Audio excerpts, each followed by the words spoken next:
Hello viewers, and a very warm welcome to another episode. Today's episode we're going to be tackling this Commodore PET chiclet keyboard. It's in quite a bad state. As you can see, a couple of keys missing. It's been covered in some kind of pink substance. I thought it was emulsion paint, but I'm not so sure now. It almost looks a little bit like that glass cleaner you can get. It's like a pink sort of powdery form, like cream cleaner.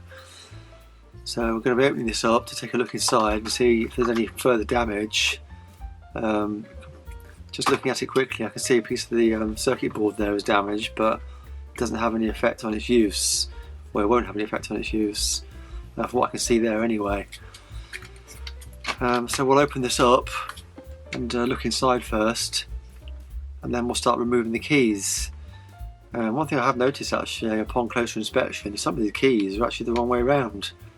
In the wrong place, so I guess whoever had this before and put them back on, not realising which order they should go in. That one there is actually stuck down, so hopefully it's not permanently broken. It could just be a broken spring.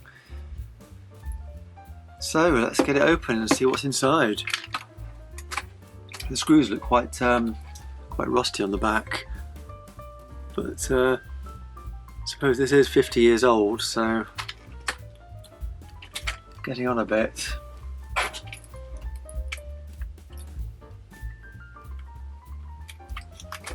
Hopefully none of them will round off or break. I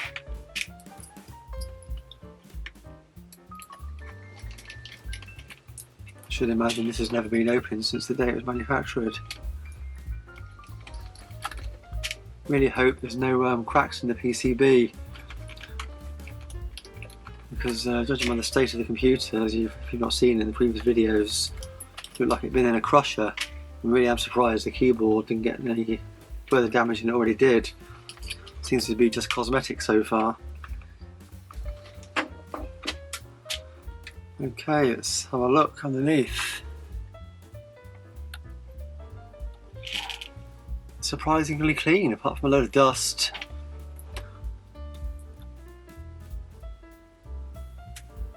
At least there's no corrosion. Some of the green coating on the copper track there has come away. That's that broken piece there, which is not near any traces, thank God. It's just rubbing by the looks of it from the plastic casing on the top. In fact, yes, I can see it now. Just some of the green paint. But apart from that, it looks okay. I'm quite surprised actually. Right, let's just put that to one side. Turn this over. So those two there, well, that one's broken. That one just dropped out. Let's have a look at the ones that are stuck down. Let's pop back up. I guess the spring must have gone, because I can push it back up from underneath. One or two actually seem to just be plopping back down again. I've got a one of those key remover tools here. I'm not sure how useful it'll be with this type of key, because it's for your traditional types. So let's just pop that one off and have a look underneath. There's no spring there at all. That'll be why then. Yeah, the spring's completely missing. So I'm going to have to find some more springs for those. Right, I've got some soapy water here, so some warm soapy water. I'm going to drop all these in and give them a scrub in a moment. So I think I am going to take them all out and keep all the springs separately.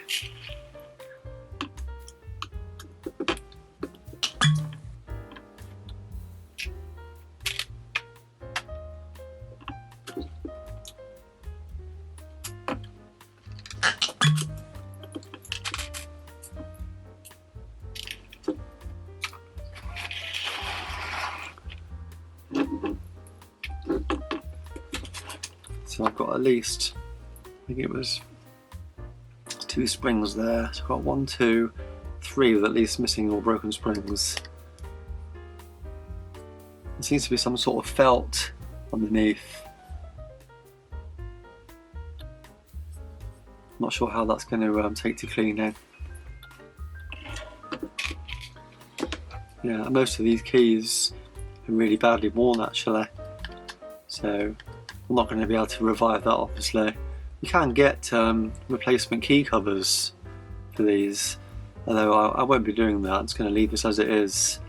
If you've been watching the previous videos, like I mentioned before, I really don't want to be changing too much about this computer. I wanted to show its life that it's had and its battle scars, as it were. So I'll just be cleaning this up the best I can. So the springs are actually sticking down. They've been down for, well, 50 years, isn't it? Well, nearly 50 years.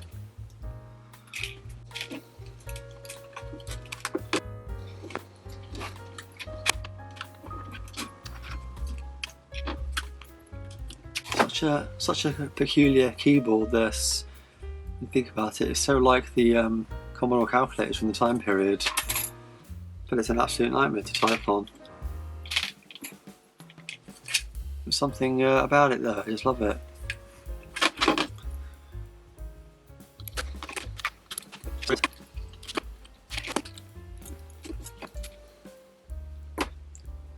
Got them right underneath that pink stuff. Not going to pull that out actually, I don't want to stretch it or scrape that out. Let's do it now.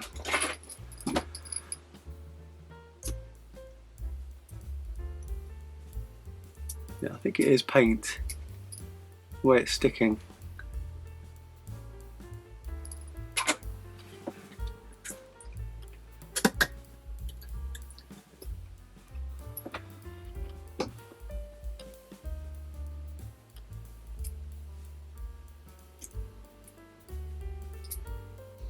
This pet really has been through the wars. Got to be vandalisation to pour paint on the keyboard, surely. There we go. Can't see anybody doing it who wanted to keep the computer. I'll leave that in the soapy water and hopefully it'll help dissolve it slightly, but I don't think it will. Emulsion paint's acrylic base, so it's like a plastic. I guess that's probably the space bar. That one's all gummed up with paint as well.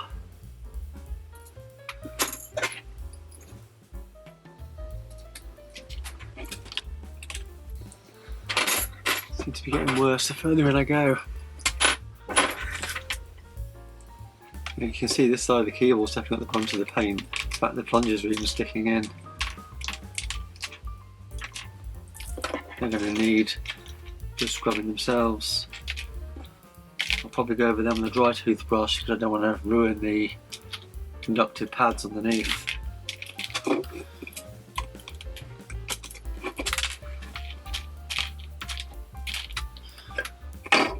There we go.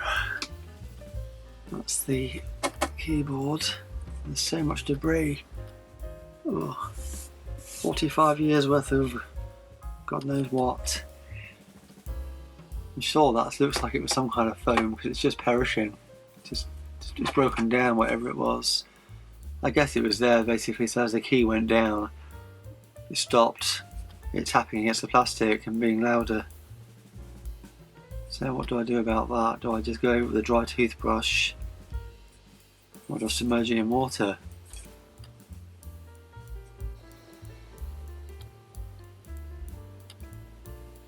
As you can see, it's broken down, it's just peeling off. Some of it's already missing. I think I will remove it. Well, I'll tell you what, I'll just give it a clean with warm soapy water. Get all this paint off around the edges here. And whatever remains on, remains on. Just do that, I'm not going to go to the trouble to take it all off. Because some of what's there will still help the keyboard not make as much noise. Not that I'm going to be typing away a lot on it anyway. We don't even know if it works yet. It could just end up being a decorative piece. Okay, let's start just scraping away this old pink stuff on the side, this emulsion or whatever it is.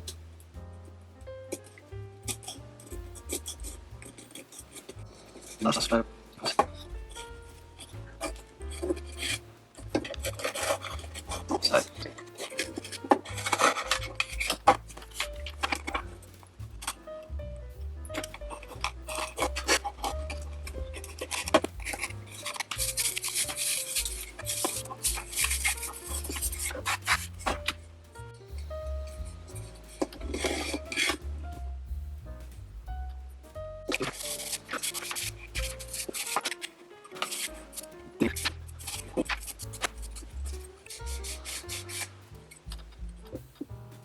well, it's definitely starting to take shape now, isn't it? Looking better than it was.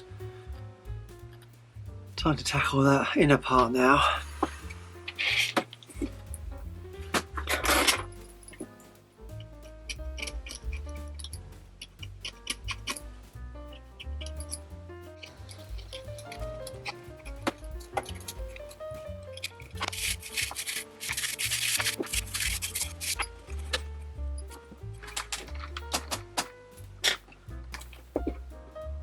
Well, onto the keys now, while that keyboard backplane dries off.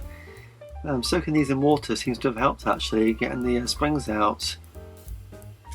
It's softened up the paint, if that's actually what it is. So let's just get the rest of these springs off.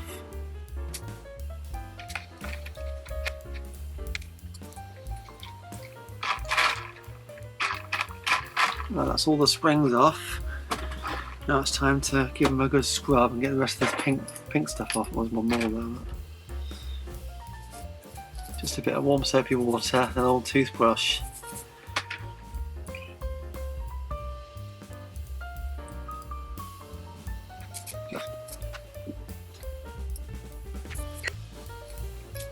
Oh, this is going to take a while. So I shall stop recording at this point and speed it all up.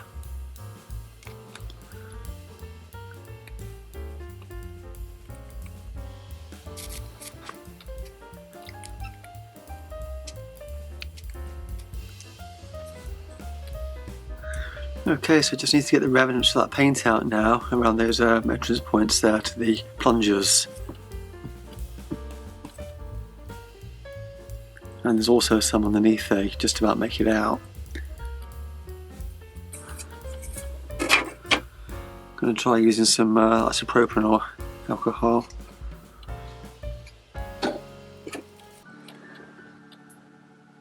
And that's dissolving the paint nicely.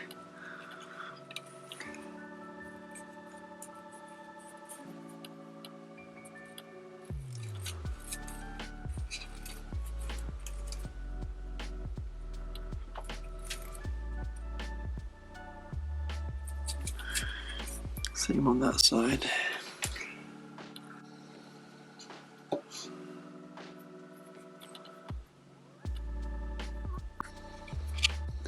And I should do that more of those and clean them all out. You can see some of the paint. It's left little tide marks around the inside of the plunger holes. Okay, let's have a quick look and clean up of this PCB for the keyboard itself. It was absolutely fine upon closer inspection. The only point I pointed out before was there is some of the green paint there missing off the copper tracks. It's basically where the plastic top of the keyboard cover itself has been rubbing against it for some reason, though even though it's not been moving, had no way of moving. I think basically it's just pressure over the years been put down upon it, or when it was abused, it probably happened then. So I've got some paper towel, I'm just going to wipe it over. It doesn't look too bad when you look at it on camera, I don't think, what I can see on the LCD screen. But to the naked eye, it was awful. As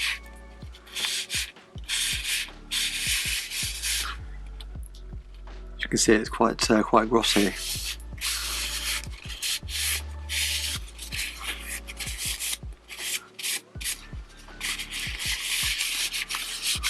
There's absolutely no circuitry on here that I can see at all.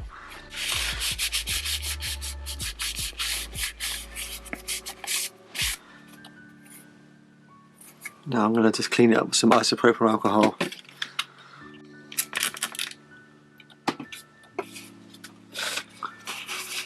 The great thing about this stuff, and it just evaporates.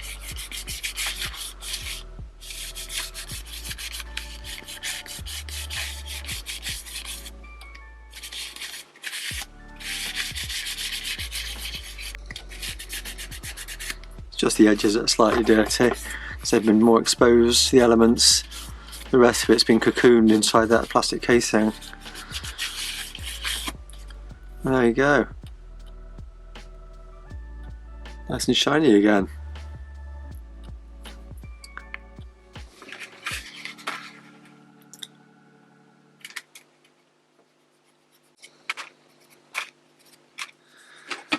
Okay, now that the springs are all clean, all the paint's been removed from those. They're all in there. I think I'm just missing 4. And that's all the keyboard plungers. They've all been cleaned up now as well, just with a cocktail stick to remove all the excess paint and some dirt from the tops of them. I guess the next thing to do now would to start putting it all back together again. And then see what it looks like. We'll do a before and after photo.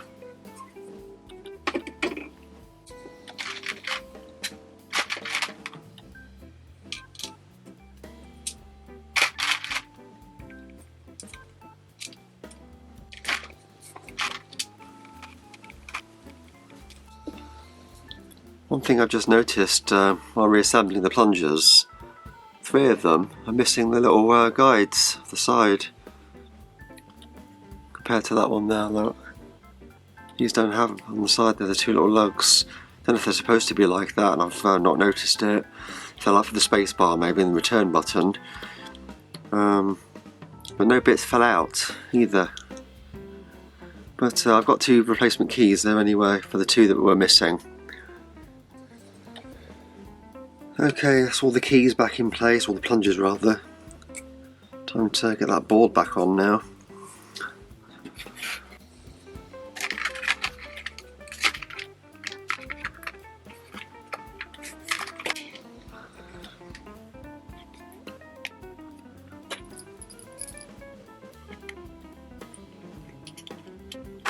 The screws cleaned up nicely. Just soaked them in a bit of vinegar, white vinegar distilled, for half a day, then went over them with a wire brush.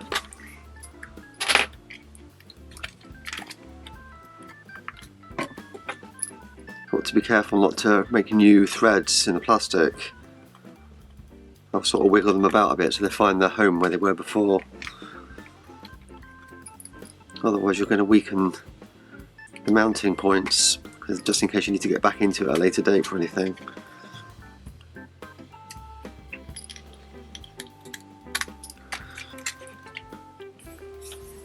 So we've got 1 screw left, so there wasn't one missing, and I can see there's some plastic on that.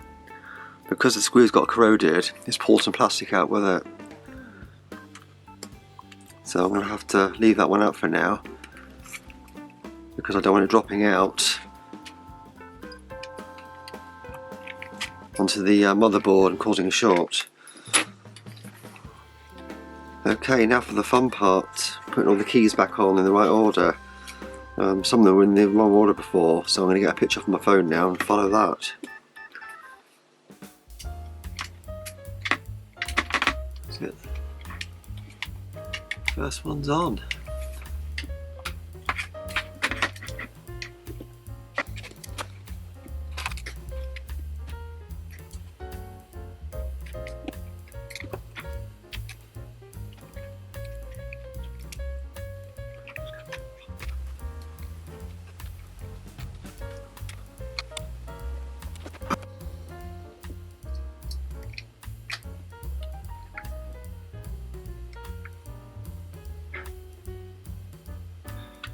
Okay, we're missing 4 springs, unfortunately. I suppose for now I'm just going to have to pop the keys back in and make a note of that. Certainly looking a lot better. Okay, so I've just been thinking about the spring problem. I had a quick look on eBay, there's somebody on there wanting £1 each for them.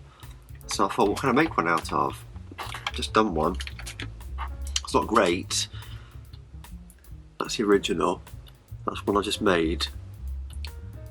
Basically, pens. I took the spring out of one of my wife's pens, which she doesn't know about yet, and stretched it out basically and wrapped it around a bolt and reshaped it. It will do as a temporary solution. Long term, obviously, I'll probably try and find some replacements, but I don't really want to be paying £1 each for them though. I'm sure I've probably got an old keyboard somewhere I can cannibalise to get them out of.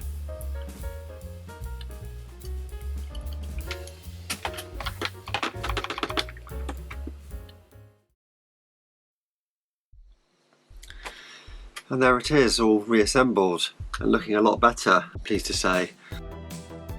Obviously the keys are still worn out, obviously that's from use.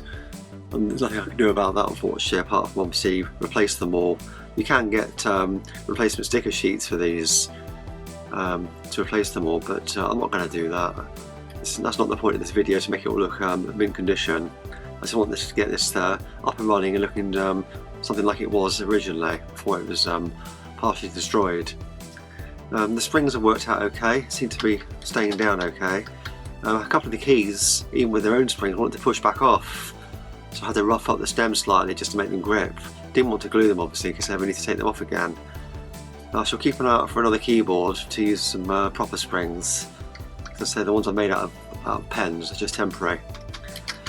So the next thing to do will be to get this back in the case, and then obviously in the future videos hopefully we'll be getting the power supply fitted, motherboard fitted, and when the CRT turns up we'll have to test it. Well, I hope you enjoyed watching that little restoration on that keyboard. That took about 4 hours in total in the end. I thought it might just take an hour, I don't know why I thought that, but it seemed to go on and on. Well, I guess that just leaves me to say for this video, as always, thanks for watching. Until next time, I'll be seeing you.